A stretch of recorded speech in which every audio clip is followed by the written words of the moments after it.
Hello বন্ধুরা, চলে এলাম একটা ব্লগ ভিডিও নিয়ে তোমাদের সামনে। ব্লগ ভিডিওটা করার এটাই উদ্দেশ্য যে গিয়েছিলাম আমরা একটা ফেসবুক মিটআপের অনুষ্ঠানে। সেটা ভিডিওটা প্রথম শুরুটা দেখেই তোমরা বুঝতে পারছো। সেখানে অনেক অনেক মানুষের জমায়েত হয়েছে, অনেকে এসেছে, অনেকের সঙ্গে চেনা পরিচিত হয়েছে। আমার খুবই তো ভালো লেগেছে, ওখানে গিয়ে আমার খুবই ভালো লেগেছে, সেটাই তোমাদের সামনে তুলে ধরলাম। এখানে এসে চারিদিকে দেখো, শুধু সবাই কত ভিডিও করছে,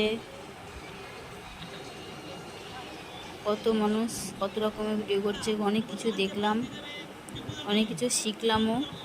শেখার কি আর শেষ আছে বলো? শেখার তো কোনো শেষ নেই। যাই হোক, এখানে এসে আমি অনেক কিছুই শিখেছি, সেটাই তোমাদের কাছে বলার উদ্দেশ্যে এই ভিডিও করা। আমি এদের কাছ থেকে অনেক অনেক কিছু শিখেছি, অনেক অনেক ভালোবাসা পেয়েছি। এদেরকে আমার তরফ থেকে অনেক অনেক ভালোবাসা। চারিদিকে ঘুরে ঘুরে শুধু আমি এইগুলোই দেখছি, কারা ভিডিও করছে, কে কী করছে, সমস্ত কিছুই দেখছি, সমস্ত কিছুই ক্যামেরাবন্দি করেছি। সেই সব নিয়েই এই ব্লগ ভিডিও করা। তো গিয়েছিলাম আমরা নবদ্বীপ মণিপুর ঘাট 108টা শিব মন্দিরের কাছে।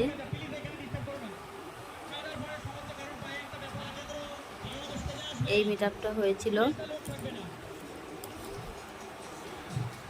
চারিদিকে ভিডিও করতে করতে আমার তো খুবই ভালো লাগছিল। আর রোদও ছিল, রোদ গরমের মধ্যে একটু কষ্টও হচ্ছিল। তো ঘুরতে ঘুরতে দেখলাম চলে আসলো আমাদের সেই ভাইরাল আকাশ দাদাভাইয়ের সঙ্গে একটু ভিডিও করে নিলাম। দাদাভাইকে কিছু বলার জন্য বললাম, দাদাভাই একটু কিছু বললো।